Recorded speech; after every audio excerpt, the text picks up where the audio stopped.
doesn't even, we have kids who write about their experience later on. They say, when I was 8, I didn't think of myself as a little kid. They write this. I just thought of myself as a whole person.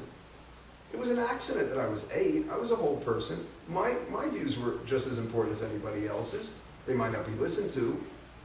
The fundamental idea that everybody is due the same respect is what you want in a society.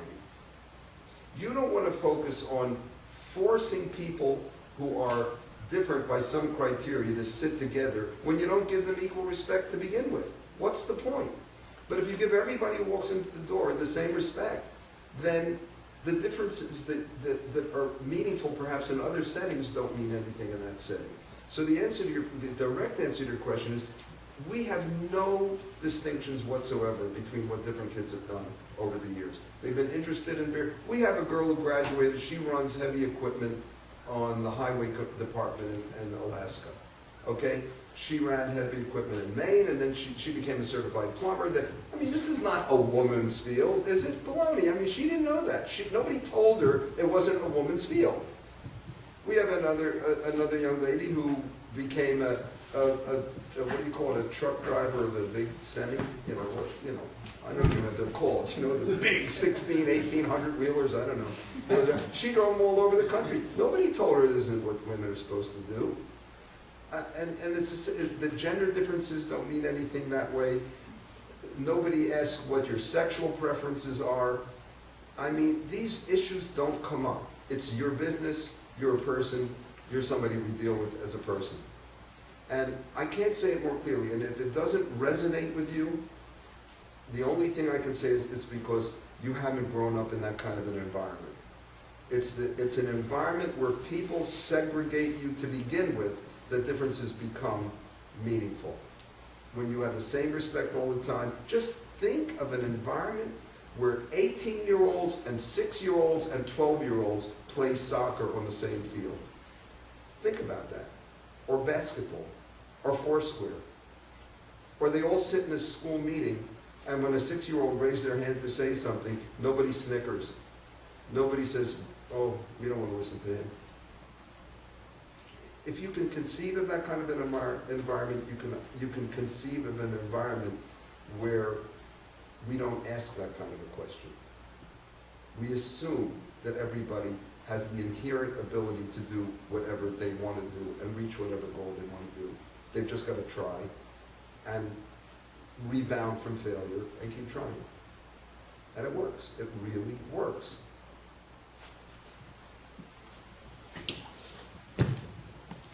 Schools have the habit of evaluating people by what's put into them rather than what they put out.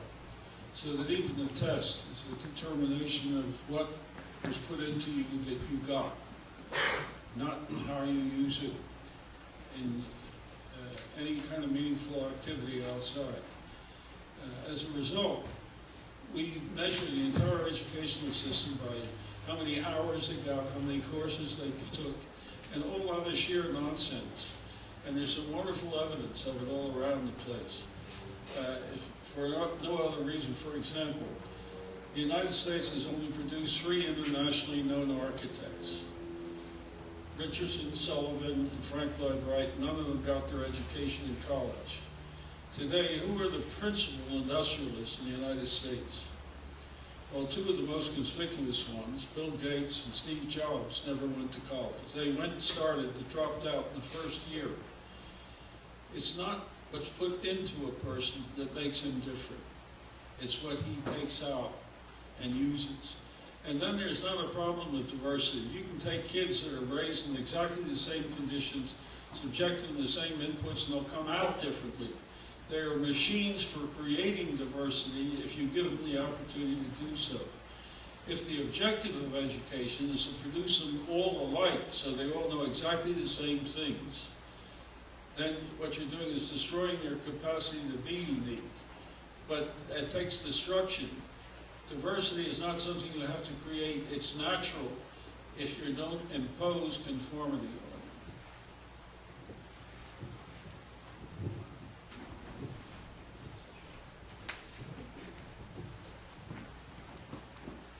I have a question. One of the tough questions, I was actually in that SQ program that Russ talked about earlier, but one of the tough questions that he would always ask us after saying, gee, that class was great, he'd say, well, what did you learn? So now I'm going to throw it back at you. What did you learn from Dan? And I wanted to ask Dan, what did you learn from Russ over the course of writing the book? Even just one thing.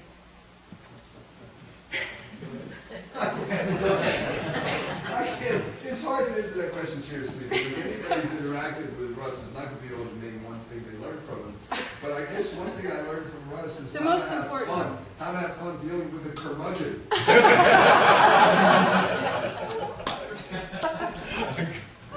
It's so hard, Susan, they have so much fun doing the thing.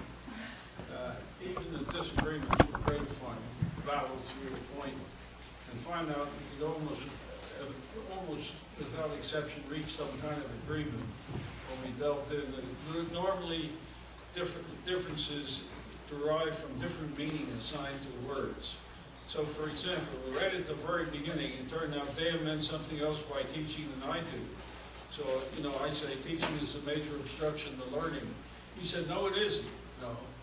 But he defined teaching differently than I did, and then we agreed that standing in front of a class and lecturing to a student from a syllabus is a terrible thing to do. That schools ought to be oriented towards learning rather than teaching, and teaching only to the extent that it supplements learning, and so on.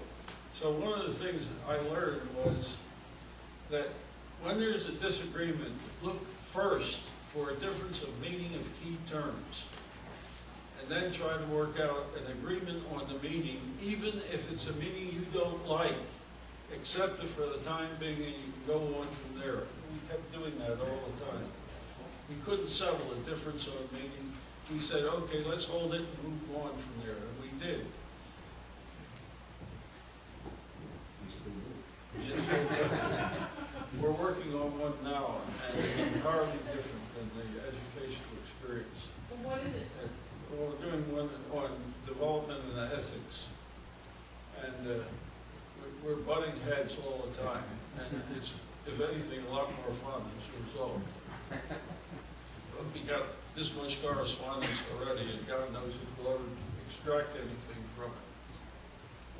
So I have a follow-up question.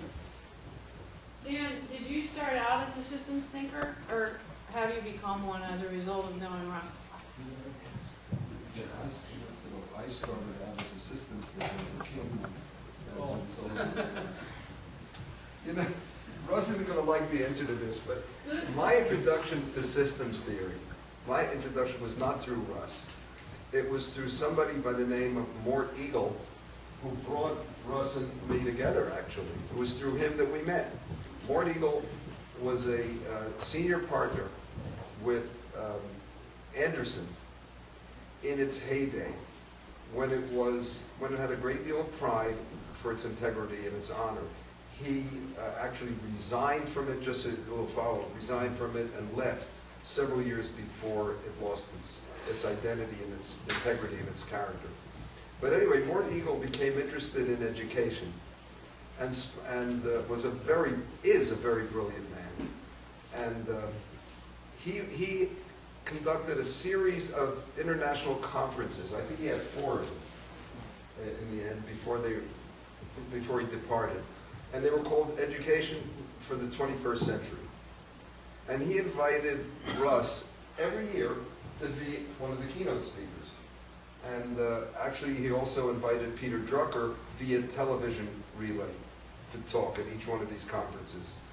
So those were a lot of fun.